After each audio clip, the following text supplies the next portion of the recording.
What's up, everyone? Welcome to this morning's edition of the Biker Angle. I'm James Hollywood Machikari, and on today's edition, we're going to have the American Outlaw Association's response to Big Pete James's book, The Last Chicago Boss. So, as many of you know, it's already hit the net and went viral, and that response is the national one. Tomorrow we'll have the article on the Illinois response, as well as a lot of coverage on Motorcycle Madhouse of this. First off, I want to apologize to the AOA. This is actually Insane Throttle's fault for not doing its due diligence. A lot of people depend on Insane Throttle to make sure everything's straight up. And because of, personal feelings, I decided not to do that due diligence when I should have. And that I apologize for. That shit's on me. Some of the clubs that, we're working with them are contacting me this morning, and, that's my fault, guys. I should have done the due diligence. Hey, I fed into the bullshit just like everybody else. And it's, quite regrettable that, you find out things like this that I'm about to read.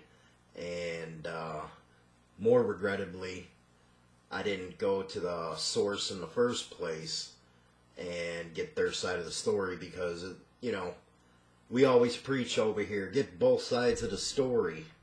And that's something I neglected to do.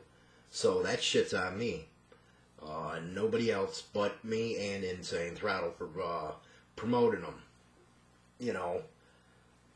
I thought bringing somebody on like Pete on the channel to do live videos and, stuff like that would help get information out there to people in hopes that they would learn something. But in the end, that's not how it worked out. And, that was a dumbass move on my part. But there's one thing I want everybody to know out there.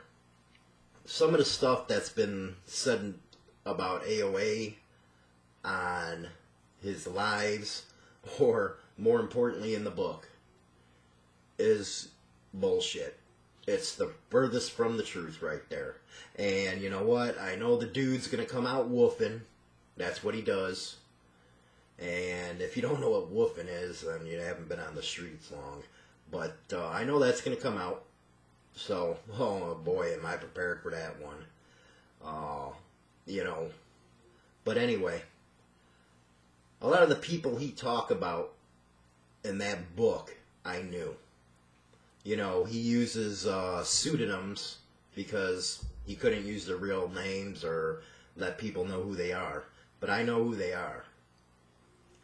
And one of them was one of the best fucking bosses that Chicago ever seen out of the West Side chapter.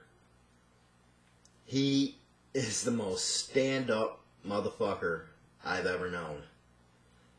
He is patient. He makes sure he protects his guys. And he always stood up for his guys. And one of the reasons why Pete had such a hard time with him is because he wouldn't buy into the bullshit. He wasn't respected by the West Side boys. And for good fucking reason. There's always shit that goes on behind the scenes that you don't know. Even I didn't know. But what I do know is the West Side chapter of the fucking Chicago Outlaws are some of the most stand-up motherfuckers on the planet. They really are. There goes my phone. It's been going off all morning. Anyway. So them, I, truly apologize for. Wearing the Black Pistons patch was a badge of honor to me. I got sick, couldn't do it anymore. But those guys, if you ever get to meet them, you won't be disappointed because they epitomize what true biking and brotherhood's all about. They ain't out there scheming. They ain't out there fucking doing anything illegal. Not one time when I was a Black Piston was I asked to do anything illegal. It was quite the opposite. If you were caught doing anything, you were thrown out of the club. So get that straight right now. Nobody I know in the Illinois region ever forced me or forced anybody I knew to do any illegal bullshit. That's not what the Outlaws are about. They're about biking and brotherhood. What you see on fucking TV, in the media, is only regulated to a few people. Everybody has bad apples. That don't make the club bad. But I do know that nobody had me trying to do anything. So it wasn't about the gangster shit, as a lot of the shit that was laid out in the book states. It was about biking and brotherhood. And you know what? They've been around 80 years. One of the oldest clubs in the world. And there's a reason for that. Because they accept brothers who believe in the organization. And when there's a problem, they kick them out to the curb. You know, I see this stuff. You know what? BBS, I think, is a really good thing, by the way. Just not with him leading the shit. You know, everybody needs education out there, so you're not a fuck up on the streets.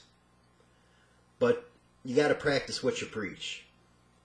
You know, there's people all over the place that bang on George Christie. He's an ex-Hells Angel. Everybody knows who the fuck he is. He's out bad. But you know what? At least he had the decency and the honor to hand in his fucking club property. Now, everybody knows that's what you're supposed to do. Pete still has all his shit. And the reason he does is because he calls the fucking cops every time he sees an outlaw or when somebody wants to come get the shit. He calls the fucking cops. But he's out there like he's a wannabe gangster motherfucker. Yeah, he was known in Chicago, but you know what? He was no fucking gangster. You know, he was no fucking Tuna. He was no Aprio. He was no Piemonte. You know, he was none of them people. None of the hitters. He couldn't even fucking, you know what, spit shine their shoes, them boys. On tomorrow's Motorcycle Madhouse, you'll have a guest who's around that type of shit. And point blank, he's never heard of him. You know, I also hear him talking about the region of Illinois. I gotta tell you, man, the Illinois region of the AOA were some shit. They were cool motherfuckers who knew how to party. And if I ever had a problem, they would be there. You know, Illinois was, you know what, they were some cool motherfuckers. If you want to think about how motorcycle clubs were in the 70s and 80s as far as brotherhood and partying, that was Illinois. That was Illinois right there. The best parties of my life happened in Illinois, man. So, I'll be talking a lot more about this because we got more information coming out. And, but I do want to apologize because it was me who brought him on there. Why I didn't do it, you know what, when I should have checked it out. And actually, after the first interview I did with him, when I knew a lot of the shit was bullshit, I should have freaking just pulled the plug right there. But I'm sure there's going to be a lot of back and forth, which is cool. And he's going to come out and bang on me. That's the way these fuckers do anyway. But ask yourself this. If the shit was true that he's saying about me, why would I be the one who got the exclusive? Put that in the back of your head. So, let's get to the response of the AOA. On the very first page of Peter James' work of fiction, The Last Chicago Outlaw, you see they didn't even use The Last Chicago Boss on this one. Anyway, he recounts the time his father asked him what he wanted to be when he grew up. His reply, boss. He then tells us he was 12 years old at the time. And there lying the problem right there with Pete. He always wanted to be the boss. But the Outlaws Motorcycle Club was built by brothers, not bosses. And that's the one reason why Pete didn't last as an outlaw. Not to mention that at 12 years old, most real bikers, or real outlaws, wanted to be bikers. I messed that one up. Because you know what? That hits home. Because at the age of 7, I remember all the guys going up and down the street on my block in Chicago, and that's all I ever wanted to be. By page 9, he tells us that after losing an election for student government, he, quote, left nothing to chance. I rigged every election. Altar boy, student council, president of the Letterman's Club, end quote. And by page 12, he tells us that, quote, the thought of making a go at drug trafficking, even heading a cartel, yeah, like that would ever fucking happen, a cartel, anyway, sounded attractive. I wanted nothing to interfere with my plans to be the boss of the Chicago, end quote. Pete doesn't mean the boss of the Outlaws. He means the crime boss of Chicago, like the mafia heroes in his book, The Godfather. And let me tell you, I grew up around those boys. Yeah, it ain't happening. Pete continues bragging about his drug dealing exploits and his hostile takeover of a local moose lodge. Now, for those who don't know what a moose lodge is, they're like chapters that support Mooseheart in Batavia, Illinois. A kid's orphanage is what they support. I should know, because I was a governor of Elmhurst, Pete. Anyway, where he recruited 35 of his cronies to unseat the Moose Lodge governor and place him in charge. As he explains, quote, being a moose was all well and good, but if I was to control the lodge and, more important, the treasury, I wonder how the administrator felt about that, or was he in on the game too? I had to hold an office position, end quote. In the world of the outlaws, honor and respect is everything. And in his own book, Pete proudly boasts about being a liar, a sneak, and a bully.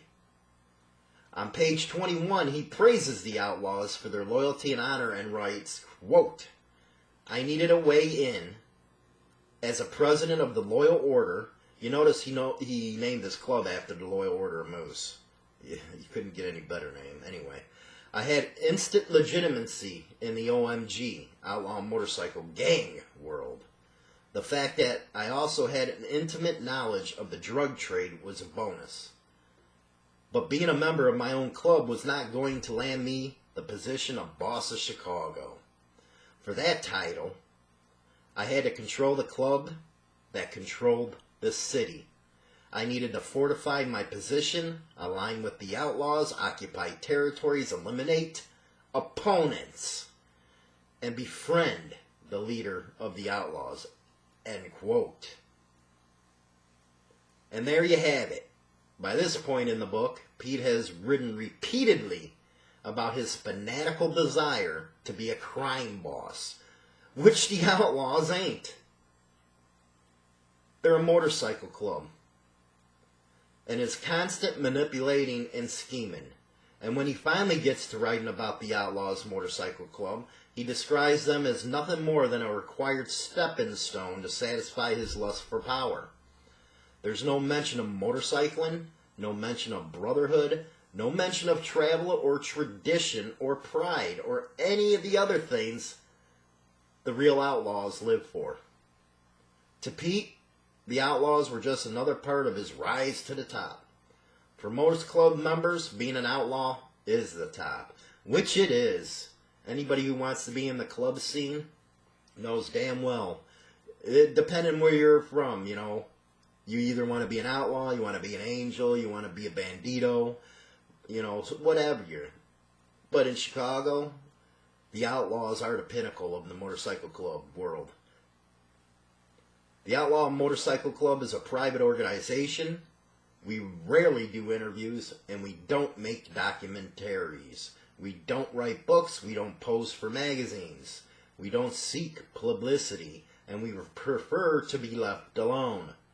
We know that we have a reputation as a violent gang of thugs, which is furthest from the truth, because I'm telling you, as a member of the Pistons, I never seen the bullshit. Yeah, we protect our own, but damn, it wasn't out there gun-running Sons of Anarchy bullshit, or what he tries to perceive in this book. But we are willing to live with that falsehood because we know the truth. We are a band of brothers who love motorcycling. Anyone else can think what they want to think. When one becomes an outlaw, it's made clear that you should ever leave the club. For whatever reason, you're not to discuss what you saw or heard here. All outlaws agreed to this request, and to date most have honored it. This is something that they agreed to before patching. But Pete went back on his word.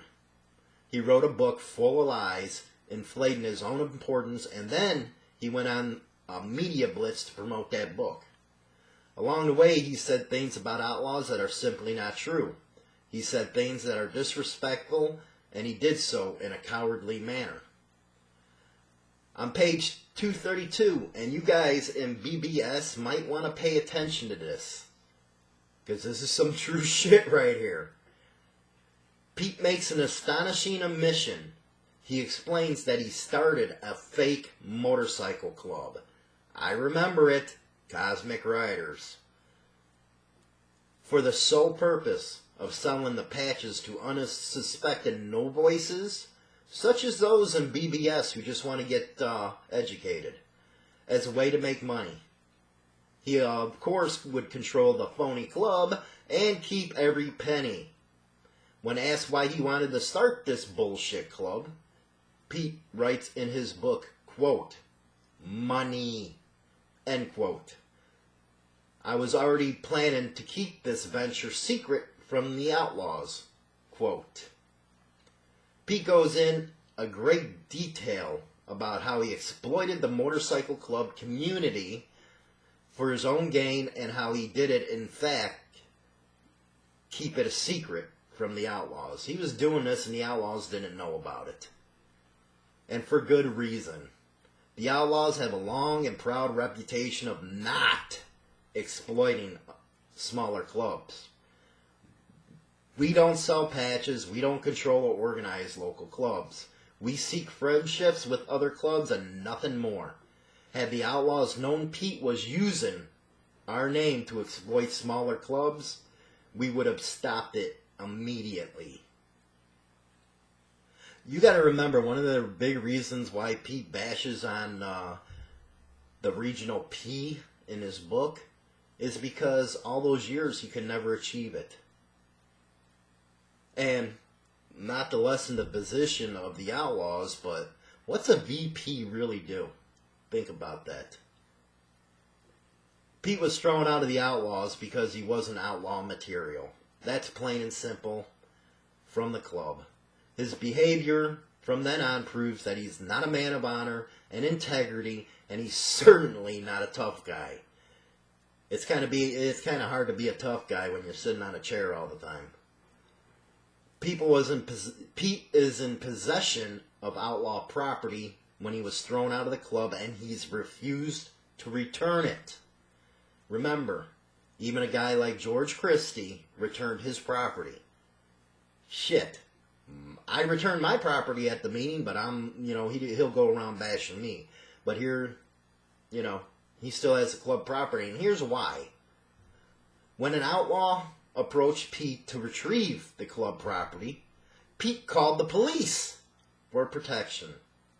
To date, Pete still has not returned the club's property, and he's threatened to sell it on the internet. Anyone who knows anything about honor and about motorcycle clubs knows that only a scumbag refuses to return club property.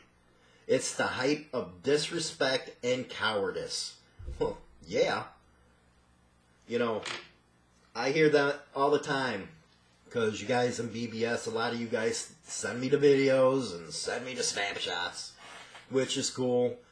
But how can you talk about motorcycle clubs, motorcycle club protocol, when you can't even return your patch? You call the cops. What kind of shit is that? So, you know, those in BBS, if you actually believe in your mission over there, maybe you want to tell your leader to return his shit. If you read Pete's book and believed every word of it, do yourself a favor and read it again. But take a look a little bit closer. Pete's own words will tell you what he's all about, and he's all about Pete, not brotherhood. And that's from the AOA Nation. This is the actual Illinois response, the Illinois AOA region. And again, these guys are straight up, man. Pete gave the excuse he was thrown out of the club because he was sick, because of cancer, and he made up a bunch of other shit. Shit turns, you know what, the excuses from him, you can't keep track of them. But here's the reason why Pete got thrown out of the AOA. Big Pete was not thrown out for having cancer, such as he likes to claim, but rather for betraying and attempting to manipulate this club and its brothers for his own desires and personal gain. See, Pete would go out to tell you this, I did that, No, it wasn't him. It was the other outlaw brothers, and they did it because they respect their bylaws. Why do you think they've been around 80 years? So, you know what? Who's ever in that position, they respect that position. It wasn't Pete. He betrayed this brotherhood and what it stands for just to further his own ego and to attempt to manipulate our brotherhood from the inside to his own advantage. For this, we will not stand for, nor will it be tolerated. Like the disease he has contracted, he became a cancer to this club. And like any other cancer, we have cut him out and radiated him from our ranks and honorable club. This is a club of values including brotherhood, honor, and respect. These are values that Pete James, Big Pete, does not possess, nor does he fully comprehend. He knows the definition of the words, but not what they mean. This club has been in existence since 1935, and for over 80 years, honorable brothers have worn our patch on their backs honorably and proudly. We live by a code of honor, loyalty, and respect. We have no room for internet warriors and cowards like Pete James. That's from the AOA Illinois region. We're also, Motorcycle Madhouse is going to be having hopefully a special guest on, and we're going to be talking about this a little more. One thing's for sure, though. You have to get both sides of the story. And I fucked up by not doing that. And I've caused a lot of headaches for a lot of people out there. When I'm wrong, I will admit I'm wrong. I will retract when I'm wrong. Stories of, that I was fed by Pete and didn't verify because I took his word, something you're supposed to do as a so-called brother. in the end, those stories turned out to be bullshit. The AOA Chicago is alive and well, let me tell you. Strong as ever. And when they talk about the support clubs, when I was around, I think there was 30. And everybody got along and partied. And it's still the same way. But with that, hope you guys got that side of the story coming out. And again, listen to Motorcycle Madhouse tomorrow. And you'll hear some more of my opinions on there. Especially in the second half of the show. And I'll talk to you later, guys. It's going to be a busy morning, man. I got to deal with a woofer.